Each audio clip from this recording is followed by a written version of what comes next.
Hey folks, welcome back to the channel. Today we've got something a little bit different. No battles in this video. Instead, I've got, hold on, where are they? They're playing around here somewhere. The ball's moving. Yeah, there's a Growlithe and a Ditto here. Y'all know what that means. We're doing a little bit of shiny hunting. Hold on, I need to make a sandwich first. No, I don't want to. Hi, Growlithe. Hello. Okay. We're gonna make a sandwich, which will give us 30 minutes to sit here and talk, because we've got some talking to do. Yeah, so the long and short of it, while I make this sandwich and both my hands are occupied, is I was at a tournament this past weekend, and I went in with the same goal that I have for, every other tournament I go to. Every other tournament, I mean the one other local I've been to so far, which is go positive on the day. Both of these have been 5 rounds of Swiss play. So the goal is, hey, if I can go 3-2, I'll be more than happy, right? And the last time around, in January, went 1-4. Didn't have like the strongest play on the day. Had some sets I could have won that I lost. My team wasn't that great. It was very outdated. Like, I had no Blood Moon or Saluna answer, and so I was like, well, you know what? That's fine. That's whatever. So for this tournament, I was like, you know what? This is the one. This is the one. Also, now that sandwich is made, I believe I can put this Joy-Con down, and I can get my cocoa here. We're gonna get nice and cozy, and we're gonna have a chat.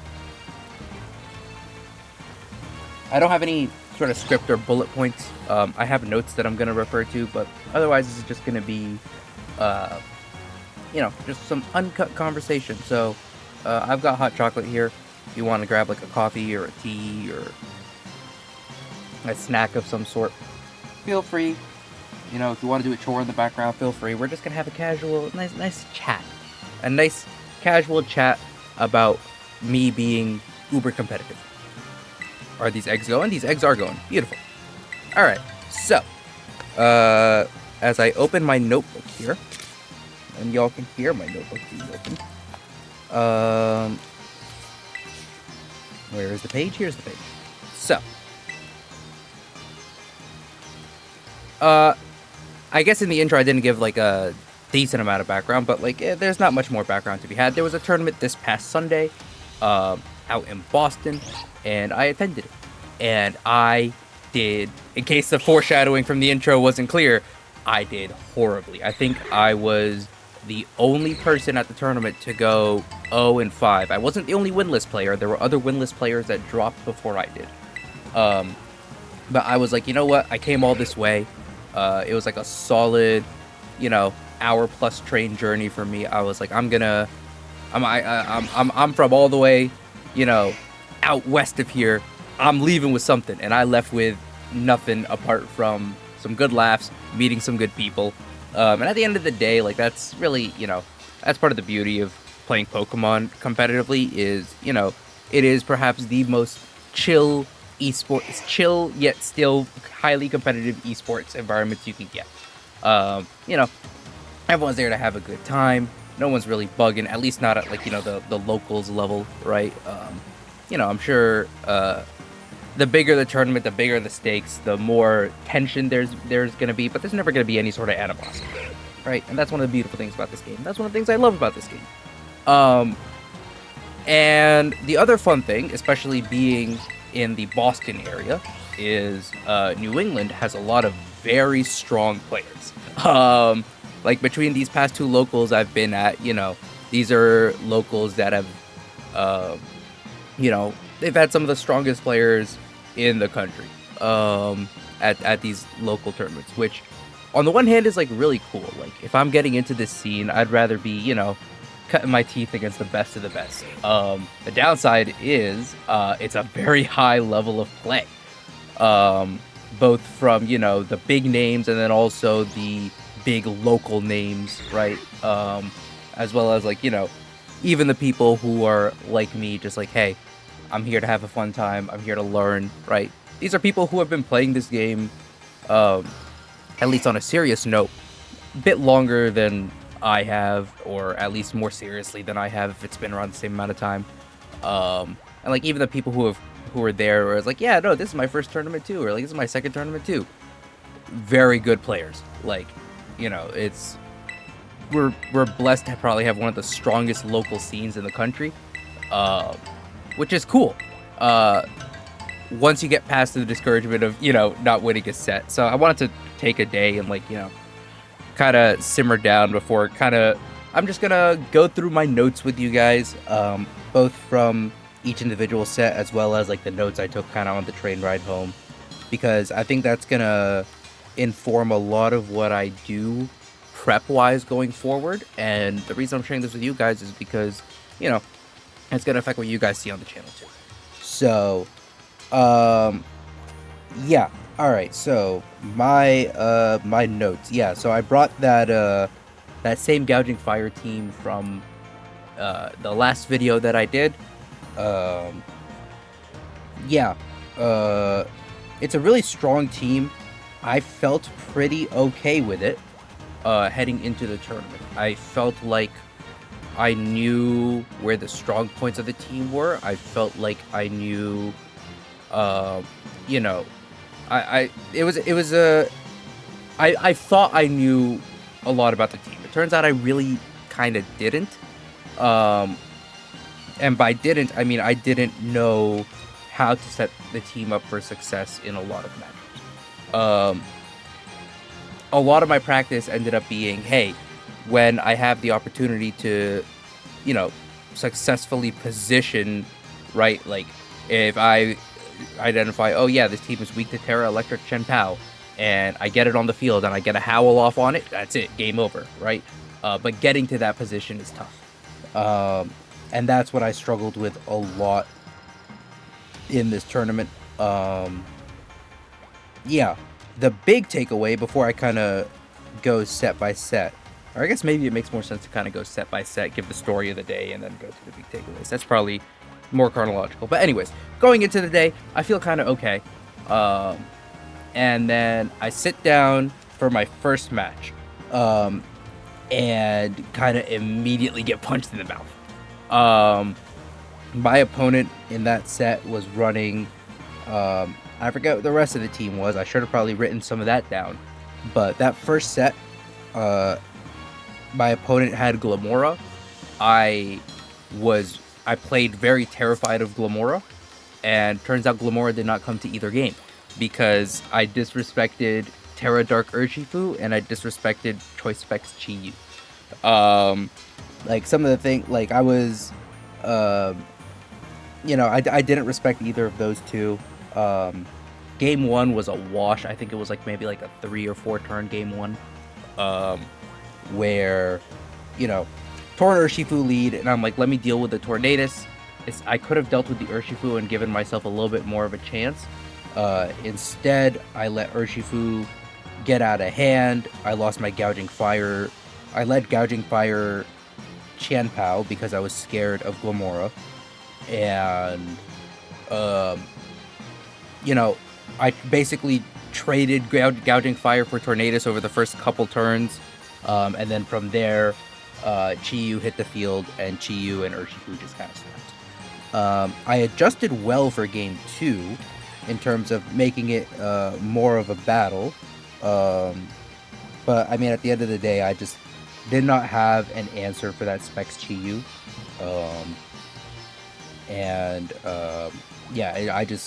It took way too much out of my team to... I couldn't find a way to win against that. At least in the moment. I'm sure, with hindsight or with no time pressure, right, there's a way. It's not like it's an unwinnable matchup, but it's definitely a tough matchup. And against a really strong player, it's like, well, all right, what are you going to do, right? But, first match of the day, get the nerves out of the way. And the notes that I had, in case y'all are wondering why I'm struggling so much, I'm blind, and so trying to read my own handwriting it's a challenge. Yeah. Yeah, so I didn't just horribly after the quick game one. And the notes I took immediately afterwards were, yeah,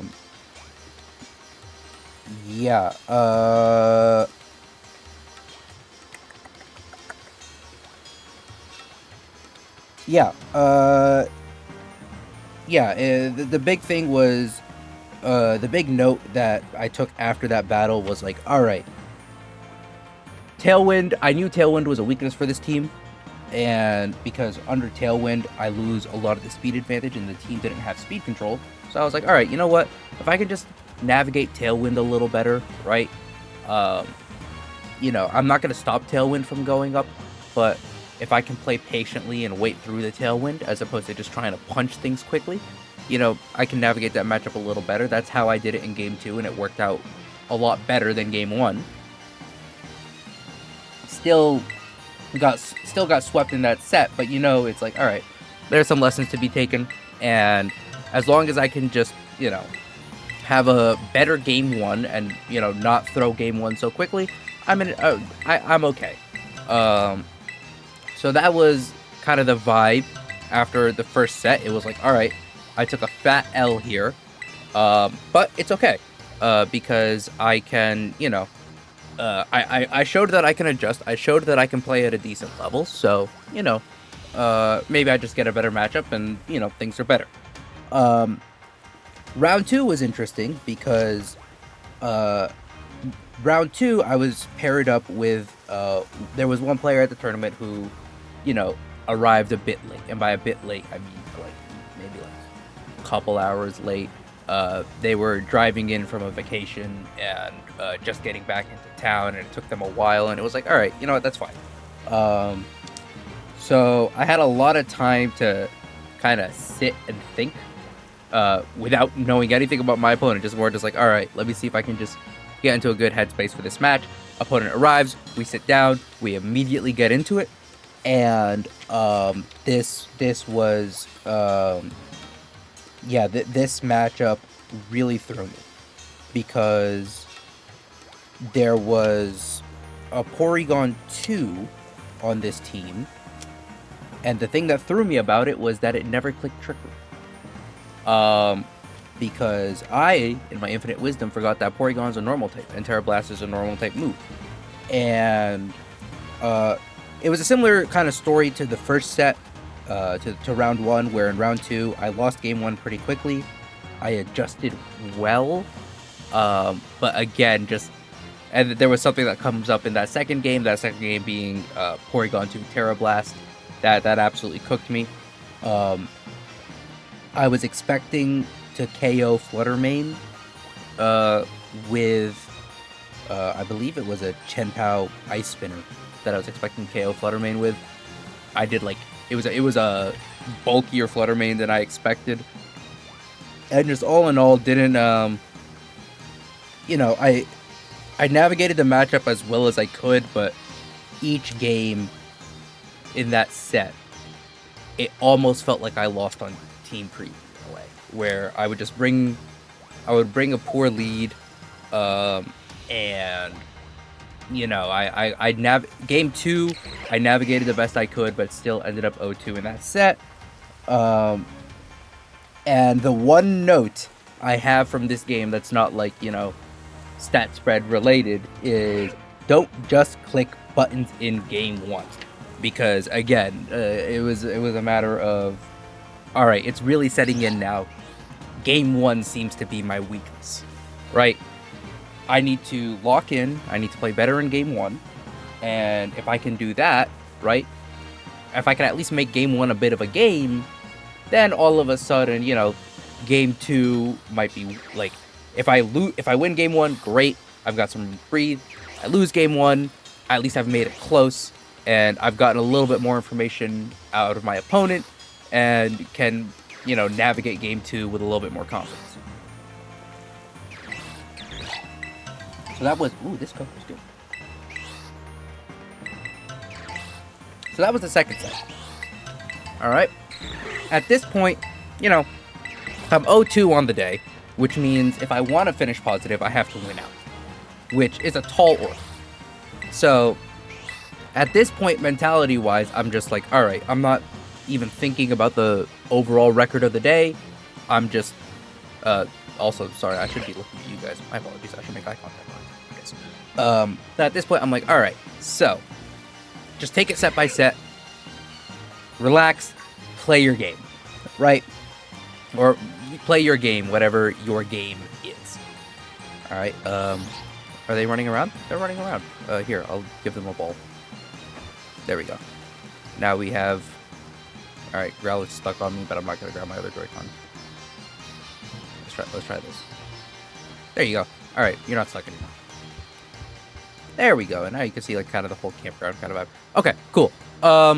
So game set, the third set comes around. Right? I'm matched up with, for those of you who know how Swiss rounds work, every round you're matched up with someone with the same record. So I'm matched up against another O2 player. Alright? And I look at the team sheet and I see Blood Moon Ursa Luna and Fergal. And I'm like, this is a matchup I know how to navigate. Right? And it turns out I know how to navigate that matchup really well. And I'm able to take game one of that set relatively convincing. You know, my opponent had a bit of a jittery game one. Definitely left some things open where, you know, I was able to kind of play a little bit more aggressively. And my opponent just didn't really play around that all that well in game one. And so I'm feeling fairly confident. And that's where I mess up. Because game two, rather than kind of being like, hey, let me stick with what works, I'm sitting in team preview and I kind of psych myself out a little bit. And I over-adjust for game two. I end up bringing, into Farigiraf Blood Moon, my matchup was simple. It was, I lead Chien-Pao, I lead King Gambit, right? If you lead the Blood Moon and you don't lead Farigiraf, for some reason, right, I can deal with that. If you lead Farigiraf and you don't lead Blood Moon, I can prevent the Trick Room, right, because I have enormous offensive pressure on that Farigiraf. It was a Terra Fairy Farigiraf, which means King Gambit was great, because if you don't Terra, I count out Cleave you, and if you Terra, I Iron Head you. And it's a really... It's a matchup that I had a lot of practice against. It's a matchup I felt very comfortable with. And in game two, I strayed away from that thinking, all right, my opponent sees that I have the counter for that, might bring their other four, might not lead Farigiraf and Blood Moon Ursa Luna together, right? Game one of that set, I showed that I was just willing to split the focus between the two. And so I changed up my play, and I kind of over-adjusted. And so, yeah, I didn't respect the damage output of Psychic Noise at all. Psychic Noise for Farigiraf hit kind of hard. The Incineroar my opponent had, they knew their speed tiers better. They were fully set up for Trick Room. They knew the order when they got Trick Room up in game two. And that really hurt me. And okay, I'm looking back at these notes. Maybe I should look back at these notes before I started recording, because I'm remembering the set now. I got into basically game one, I didn't let Trick Room go up. I dealt with the Ursa Luna early, and from there, like, it was just kind of over. My opponent just didn't have the gas in the tank to, take care of my team in game one. Game two, I changed my play up thinking, all right, my opponent has seen that I, pretty aggressive. Like, I want to deny this Trick Room as much as I can, right? But I hedged my bets and said, let me target down this Ursa Luna. I let my opponent get Trick Room up. And from there, against Trick Room, the four I brought, it was always King Gambit, Chien-Pao, Mungus, and Ogre Pawn, and that game 2 basically came down to, all right, I just kind of have to put things to sleep, try to stall out the Trick Room, and hope that I have enough in the tank. I did not have enough in the tank. I put the Blood Moon Ursaluna to sleep. It woke up turn 1. It KO'd my whatever I had next to Amoonguss at that point, because I was down to my last 2. It was like the last turn of Trick Room. It KO'd that. It was Amoonguss against Blood Moon and someone else, and it was just over. And then game 3 came around, and it was again. Game 3 came around. My opponent adjusted really well, brought Fluttermane to the matchup. They had a speed boosting Fluttermane, which was bulkier than I thought, because I brought Gouging Fire out on lead, and I couldn't KO it with a Heat Crash. And it wasn't lost from there, but at game 3 there was one turn where my opponent had let King Gambit get up to +3 attack off of Defiant boosts, and I thought, okay, surely I could just deal with the Fluttermane, forgetting my opponent had Farigiraf in the back. They switched Farigiraf in. Fluttermane KO'd King Gambit, and then from there, because I couldn't Sucker Punch it, and it was a really good play that my opponent made that I didn't see. As soon as I saw, I forget who was next to the Fluttermane, but as soon as I saw the switch out, and I was like, Farigiraf switches in, my opponent found the right play, and it was just over from there. From there, they were able to just, they had the advantage, right? King Gambit was my biggest threat to their team, and from there, they were just able to march through and get the win. So, the big note I took from this set was, it's almost kind of paradoxical. There were moments where I thought things through. I overthought things and overcomplicated things when they didn't need to be overcomplicated. And then, especially in Team Preview, I tended to overcomplicate things. In game, turn by turn, I tended to miss a play, right? I tended to miss an outcome that could have changed the game. So, it's weird in that I need to think. It was almost like I need to think less in Team Preview and think more in match. Which, when you consider that Team Preview is 90 seconds and each turn is 45 seconds, right? Almost seems a little counterintuitive, right? Of like, I need to think more in less time and think less in more time. But at least based on how I was playing that day, that was kind of the takeaway. But yeah, so that was. I keep forgetting to collect these eggs and just kind of do them in spurts. But also, that's the beauty of, what the shiny hunting is like in Scarlet and Violet. It's just chill vibes. So that's the third set.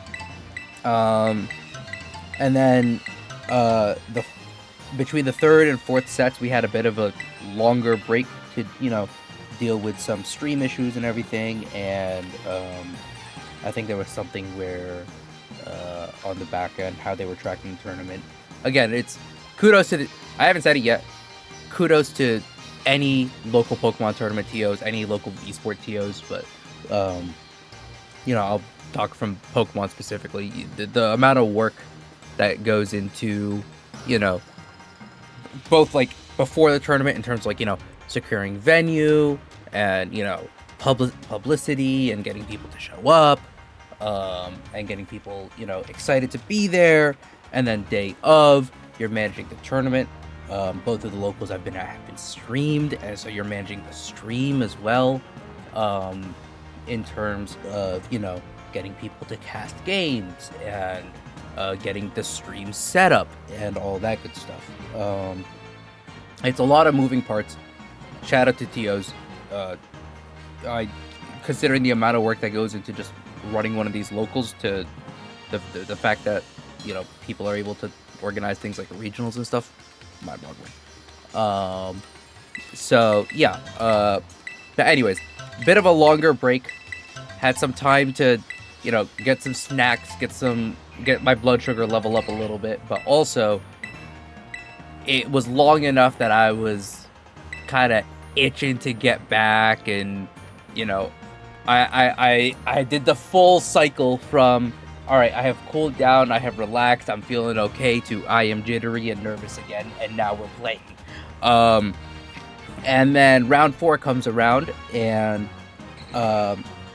this is the first round where I'm starting to notice my biggest issue, that being inability to play best of 3. Now, as a little bit of, like, you know, context, a lot of what I've shown on, pretty much everything I've shown on this channel has been best of 1, closed team sheets, right?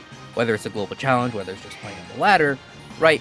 That is, you see the opponent's 6 Pokemon, you don't know anything else, you're just going off of game knowledge and vibes and adjusting on the fly, and your goal is to just win one game, right? You just win that game and that's it. Tournaments are best of 3 open team sheet, which means, on the one hand, a lot less variance in what you're going to deal with, right?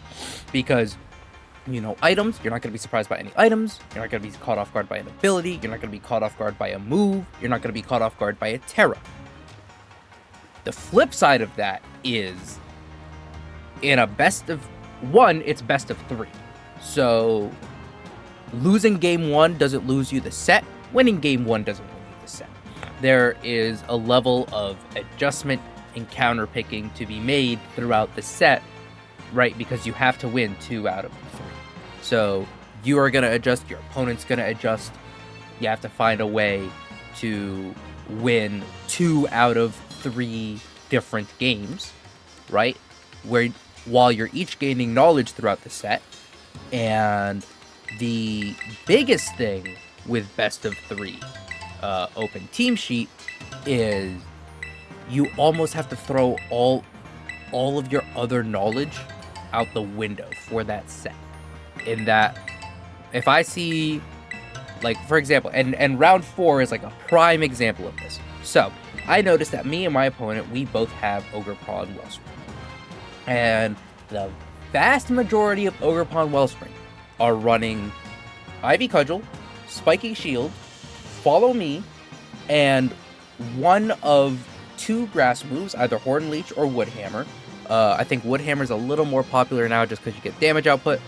I personally am a Horn Leech fan because I don't use my Ogerpon offensively too much, and it gets enough damage on the things that I want it to get damage on. My opponent was running Ivy Cudgel, Horn Leech, Spiky Shield, and Swords Dance. Now, Swords Dance is normally something you see on Hearthflame Ogerpon, the fire variant, because it gets attack boost, people tend to invest in it very attacking heavy, and you go from there. My opponent was running Swords Dance Water Ogerpon.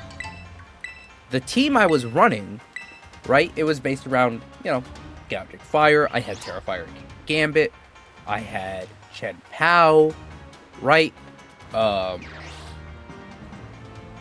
a strong physical water attacker really threatened my team. And it was one of the things where if I forget all of my knowledge of Ogerpon Wellspring, and I remember, oh yeah, my opponent has Swords Dance, I cannot let if I give my opponent a free turn with this Ogerpon, and she sets up a Swords Dance, it's over, right? In the match itself, I forget that's a possibility. My opponent Swords Dances, and I go, oh, right. And that's game 1, and it runs over me. And then game 2, I'm conscious of the Ogerpon Swords Dance, but I'm already a little rattled. I'm already on the back foot.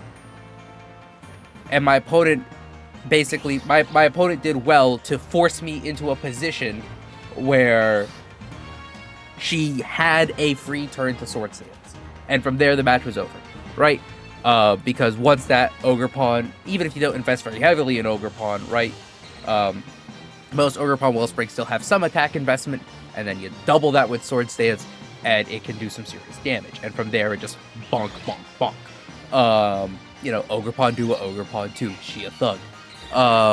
So this was the first matchup, round 4, end of the day. I'm 0-3, I'm already, like, by all respects, eliminated from the tournament. And this is the first matchup where I'm like, oh, this is where best of 3 prep really helps, because being able to eliminate all of, like, discount all other knowledge and only focus on, the knowledge of this specific team as opposed to the knowledge of the metagame, that helps. Because I was in game 1, I was playing like I was playing against any other Ogre Pawn Wellspring, and that burned me. And by the time game 2 comes around, it's like, all right, I have to find a way to not allow this, and my opponent knows this and is basically pinning me into a position where I have to allow it. So yeah.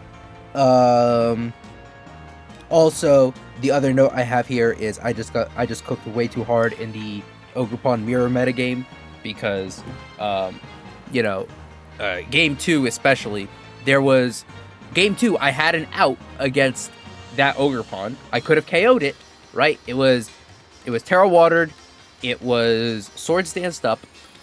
I had my Ogre Pawn on the field next to my King Gambit.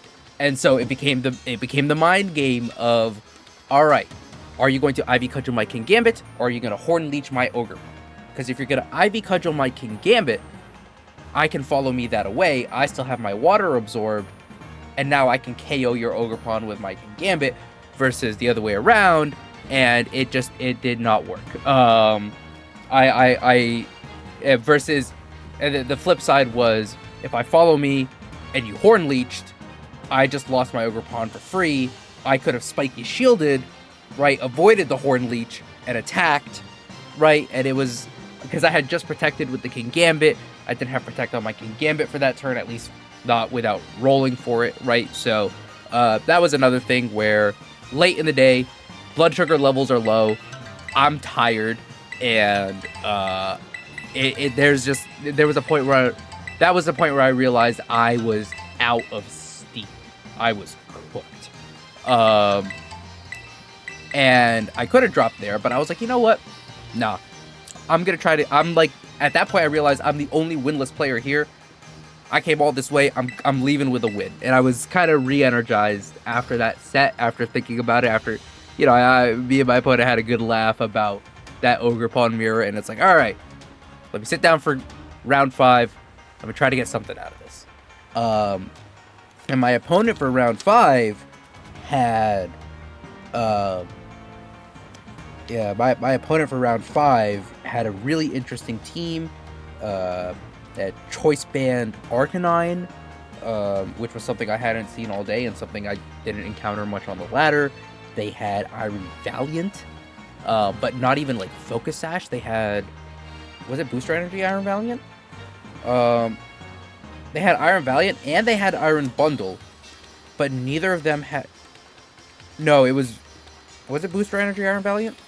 No, it wasn't even Booster Energy Iron Valiant. I forget what the item. It was Clear Amulet. It was Clear Amulet Iron Valiant. It was Sash Iron Bundle, and they had Thunderous.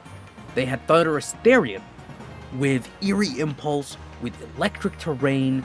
It was a really bizarre team. But I saw the matchup and I knew kind of what I had against it. And so game 1, I ended up dropping because, it was one of the things where I thought I O-code Arcanine with my Chen Pao. Turns out I needed a Howl to do it. Or rather, no, sorry. I howled. I thought I KO'd it at neutral. I didn't KO it at neutral. It lived the Sacred Sword.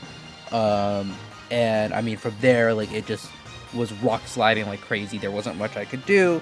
But that was the type of thing where, all right, game 1, my opponent kind of caught me off guard in terms of stats, but I knew everything that was going on. I knew what my opponent wanted to lean towards. I knew that because they had no speed boosting anywhere on their team. They had no booster, like Iron Bundle wasn't booster energy. Everything else on their team undersped Gouging Fire.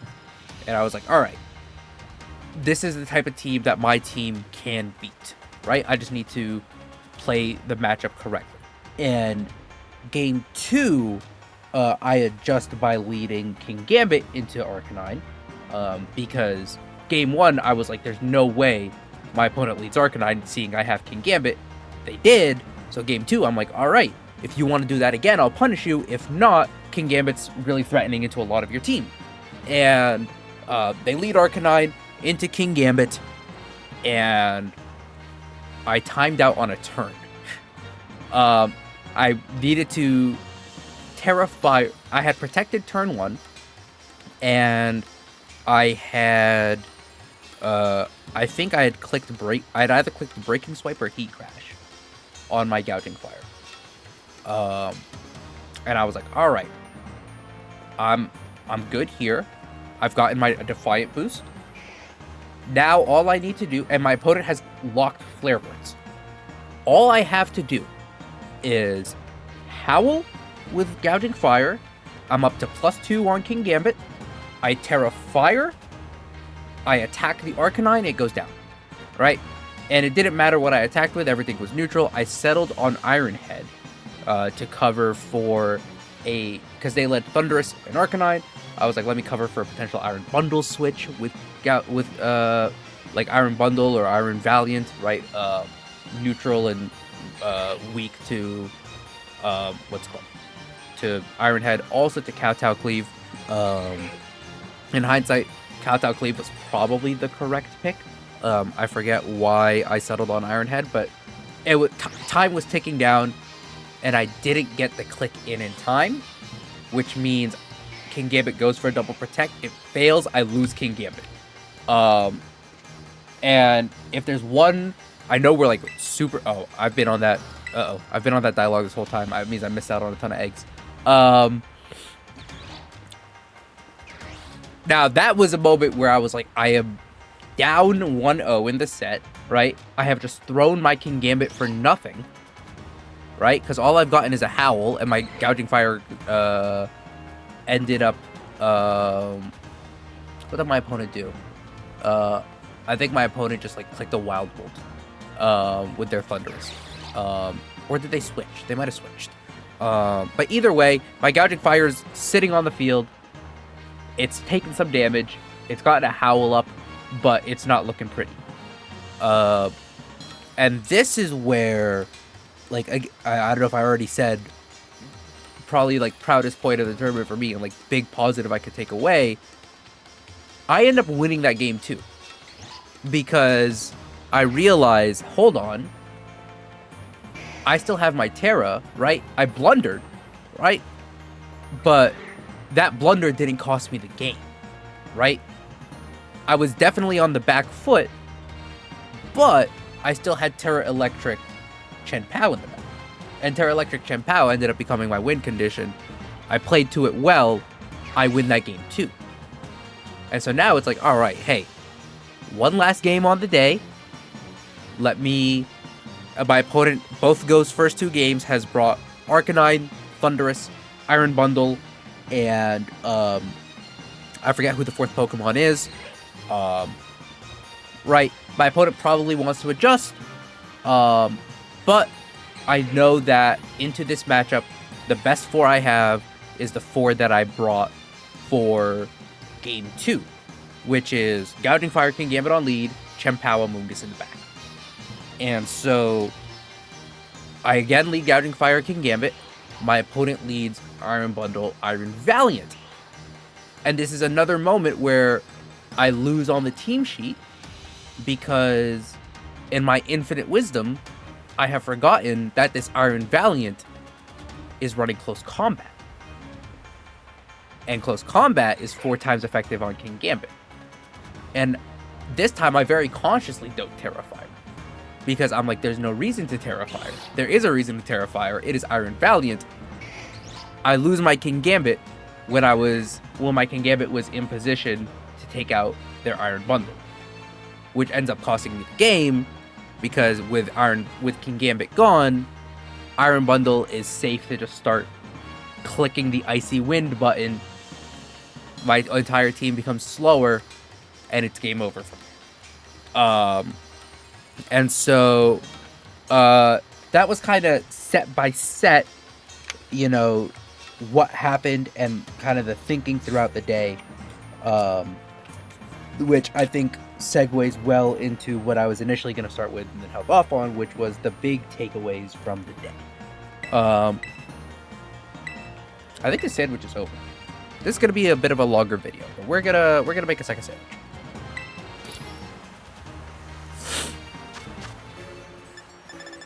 Because everyone knows you never go under odds Masuda hunting. But yeah. So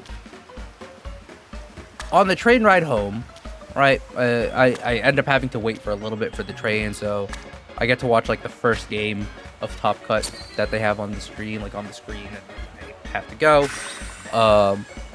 And on the train ride home, I basically just take down some notes in terms of like, all right, what could I have done better on the day? What were the weak points? What are the points of adjustment? And the big thing in my mind is I very clearly need to come up with some sort of... I very clearly need to... If I'm just gonna be playing for fun and just to hang out, like, that's cool. But I'm a little too competitive for that. I want to win, right? And over the past 2 tournaments, what I have learned, what I have discovered is that, you know, if there's anything the past, like, you know, couple months has shown me, it's I can play this game well, right? I have the tools, but if I'm going to be winning in-person tournaments, the preparation has to be very good. And why is that? One I've already talked about. Best of 3 is a completely different game.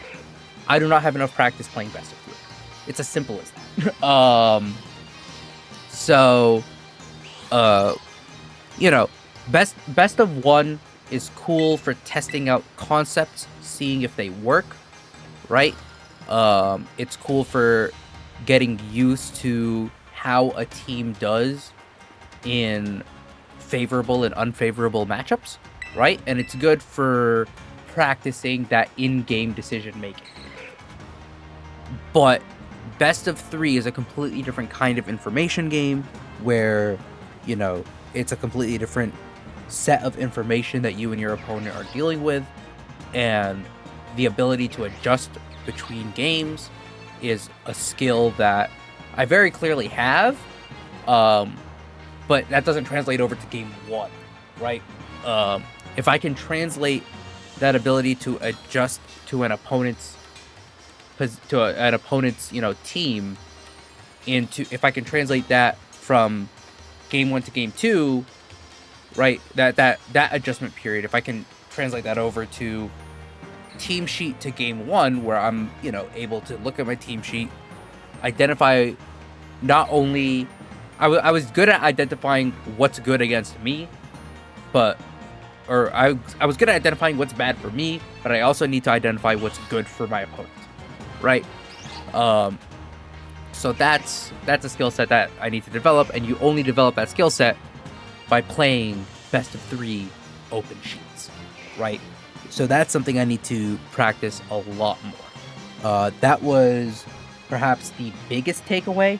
The other takeaways, I'm just going to go down the notes here and see what I have.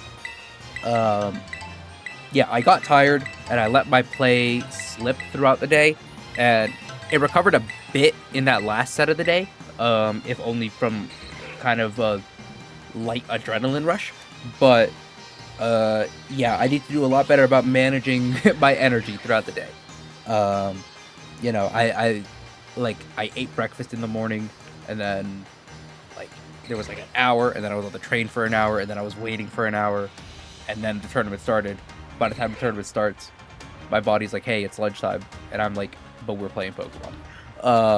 So just being better about that, because that's these are the things that people don't tell you about, you know, attending in-person tournaments, right? Both Pokemon and also anything else, right? Yeah, have to manage my energy better throughout the day.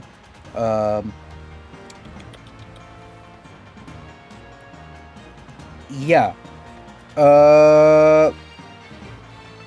Another thing I noticed too is the mental side of the game is one that, I mean, it only comes with practice, but I found myself kind of zoned out and just clicking habitual best of one buttons, right? Of just like, okay, hey, this is how this team is supposed to work. I'm just going to click the buttons and hope my opponent doesn't realize I'm clicking the buttons when it's very obvious I'm going to click the buttons, right? Like, I've got Gouging Fire on the field, and I'm in a position where I'm going to howl. I hope my opponent doesn't punish the fact that I howl. They punish the fact that I howl, right? So again, that's something with, energy and focus, I think is huge, and practice also helps with that because, the more comfortable I am playing best of 3, the less I kind of hit that almost like that adrenaline fight or flight response of fall back onto habit and instinct, right? Because I'm not at the point in play. I have not played enough Pokemon to where my instincts are good. My instincts are okay at best. Let's see. Yeah, and then the other big thing is in terms of team building. Now, the way I've been team building, yeah, this is kind of the last thing. The way I've been team building is I will find an archetype that works, right? I will find an archetype that has had success, that I like, that has Pokemon that I want to use, and I'll adapt it. Now, team building isn't just, oh yeah, here are the Pokemon, and here are the moves that they have, and here's what works well together. It's also the stat spreads are a huge part of team building, right? Because I can have the same 6 Pokemon that you have, but if yours are trained to be faster than mine, and mine aren't trained to be able to account for that by taking half the damage and hitting twice as hard, then the fact that I have a little bit more bulk doesn't help, right? And the way I've built a lot of my Mons is I have sacrificed speed for bulk in scenarios where I'm more just like, let me just hit a certain speed, be done with that, and then kind of just dump the rest, right? And there's a degree to which I have to be more intentional about EVs, which it's a fundamental team building skill, but I mean, it's an important one, right? In terms of, okay, I need to be very conscious of investing this much more in bulk doesn't help me because it doesn't let me live a certain thing. Like, I already lived this hit. If I invest 12 more EVs, or if I invest even like a larger number, if I invest 56 more EVs, that doesn't help me live this hit any better, right? Like, I already lived this hit. Those 56 EVs would be much better spent either in damage, in terms of offenses, in terms of, attacking stat, or in terms of, right? And I mean, vice versa of, I'm not able to hit this speed tier, right? I'm not able to outspeed this Pokemon, but I am able to outspeed this Pokemon, so I can cut some speed to gain bulk that will let me live this hit, or to gain damage output that'll let me KO this Pokemon. I'm speaking in vague terms, because it's something that's like most easily explained when you're looking at a Pokemon specifically. Like, for example, something that burned me today, for my Gouging Fire, I basically said, alright, I'm only ever gonna have this thing on the field, like, I'm basically betting on this thing being the fastest thing on the field. And I didn't respect Tailwind. A lot of Gouging Fire are EV'd to outspeed Urshifu when Urshifu is in Tailwind. Mine was not. I got burned by that plenty. Because especially like that first round, right? Tornadus clicks Tailwind, that Urshifu moves before I do. Which my Gouging Fire still, it lived Terra Dark Wicked Blow, which is cool, except it didn't KO in return, and now I can get Sucker Punch, I can just get Wicked Blowed again, right? And that Gouging Fire is down. So being more kind of intentional about speeds and speed control. That's the other big thing. I have to be conscious of, when I'm team building, how do different speed control mechanics affect me, right? If my opponent clicks Tailwind, I need to know which of my Pokemon will still outspeed which of their Pokemon. And I need to be conscious of that when I'm team building. I'm like, hey, I don't have Tailwind on my team. If my opponent clicks Tailwind, I need to be sure that I am outspeeding certain Pokemon.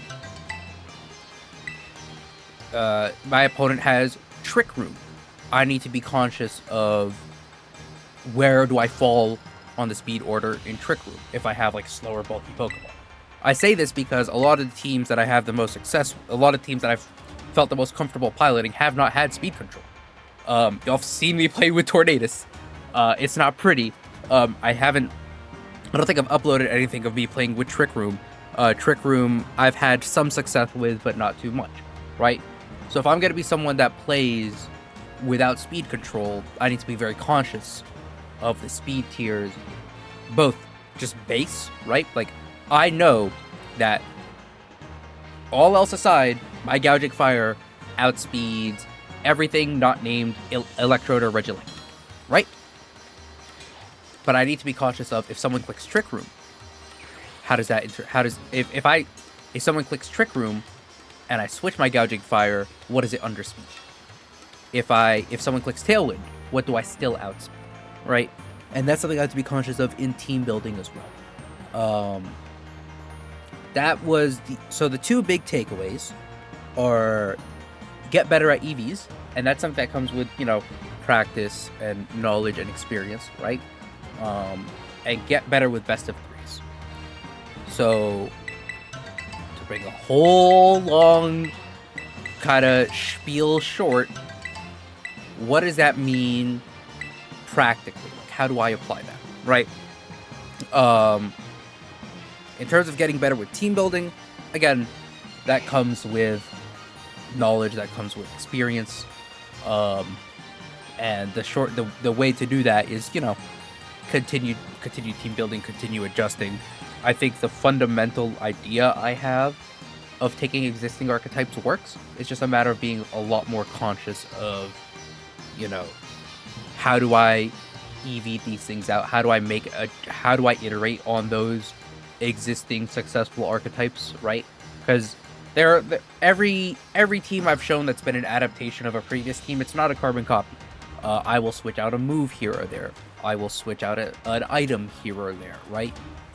With this most recent team, I completely changed the Chen Pao set because I was like, I don't know how to run Focus Sash Chen Pao that well. This team is bulky. I can sacrifice some speed on Chen Pao and get bulk and run the Assault Vest set, and that patches up a lot of matchups for me, right? And it turned out that Assault Vest Chen Pao was like one of the strong points of that team. So how do I best how do I implement kind of the team building the team building lessons? It's just continue team building, right? And so that's one thing I can tell you guys will be coming down the pipeline is, more adaptations on successful teams. In terms of how do I get better at best of three, again, the answer is keep doing it, keep iterating. That's something I need to practice. It's a skill set I need to develop, which means in terms of what y'all see, because what you guys see is how I practice, right? A lot of my practice just ends up being, more of what I've done in the videos, right? I'll get 3 battles in a video, I'll get 10 other battles in over the course of the rest of the day, right? So, and it ends up looking very similar, right?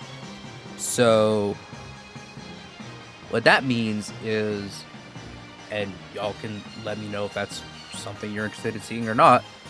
If you're not interested in seeing it, I don't need to upload it, but, more best of 3 practice, both, on cart if I can get it with, reaching out to people, be like, hey, let me practice playing best of 3 against you. Let's practice with different teams. Or, and this is probably how I'm going to get more of it, playing best of 3 on Showdown a lot more. Right now, the Showdown, I pretty much just use Showdown as testing ground for team, right? Does concept work? Do I feel comfortable with it? I feel comfortable with it. Once I feel comfortable with it, get it on the cart and, play it that and practice there.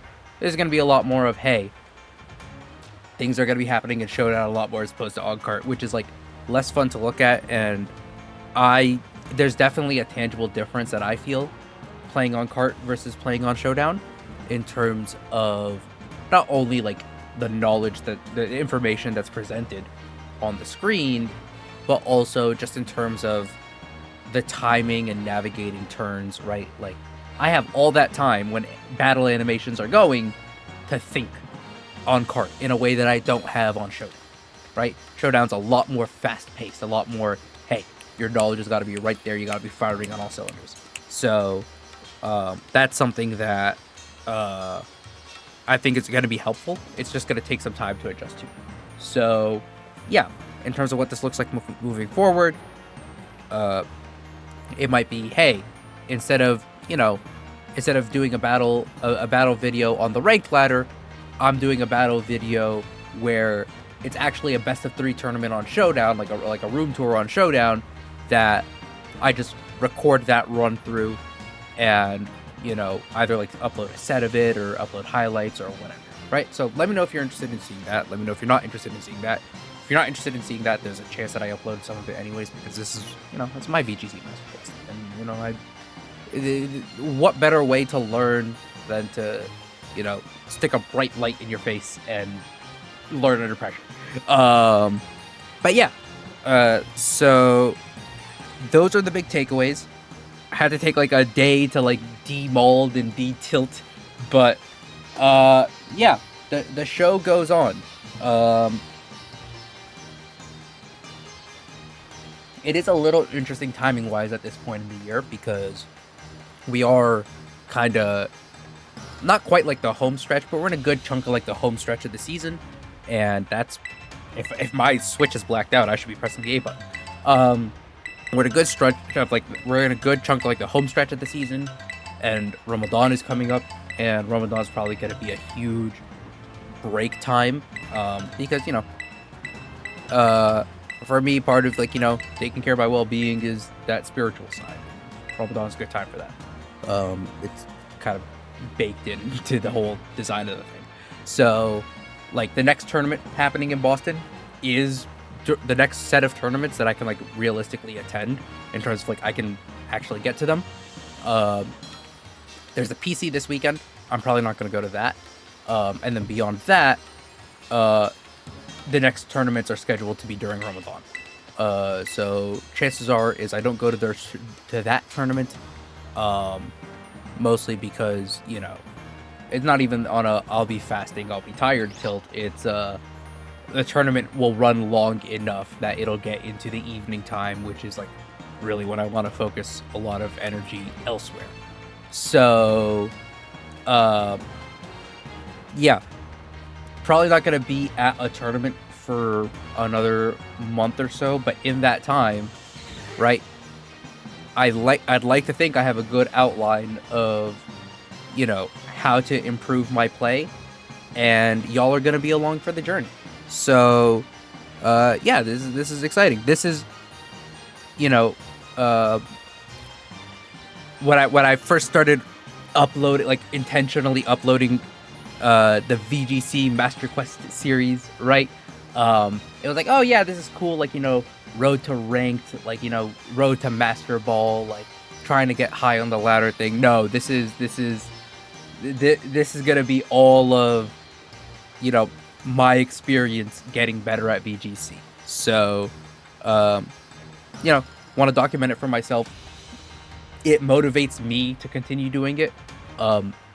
This is the most Pokemon I have played in probably like well over a year, like probably since like Reg A, right? This is probably the most I've played, and it's the most I've enjoyed it, for as frustrating as it has been. And I want to keep doing it. I want to keep getting better, and the fact that y'all are along for the ride, it's cool. Yeah. Thank you for watching. If you have made it to the end of this video, I would love for you just to comment saying hi, at the very least, just like, hey, good luck, good sir, or something like that, right? Is this, no, it's someone's Eli pointed this out to me. This one, there you go. But yeah, thank you for watching. A lot of you have been very supportive. I very much appreciate it. Thank you for listening to me ramble. And we're gonna go on this fun we're gonna continue the, I say go on, we've started it. We're continuing this fun master quest together. And you know, the content for it will look a little different, maybe be a little less eye-catching, entertaining. The thumbnails are probably gonna suck a lot more, but like, it is what it is. We're gonna get better together. If nothing else, this is a fun little diary for myself. Even if none of you are watching at this point, but if you are watching, thank you. I'm rambling, I am repeating the same thing, so I am gonna go. I'm going to stop recording, and by I'm gonna stop recording, I mean I'm gonna say thank you, take care, and then I'm gonna sit here and collect some eggs. Well, actually, let me get the rest of these eggs out first. Yeah. Cool. If a shiny comes out of this video, y'all will find out, and I'll probably like, hey, whoever commented on this video, if there's a shiny, there's a chance you get it. I don't know. A little token of appreciation. I'm done rambling. Thank you for watching, and until next time, take care.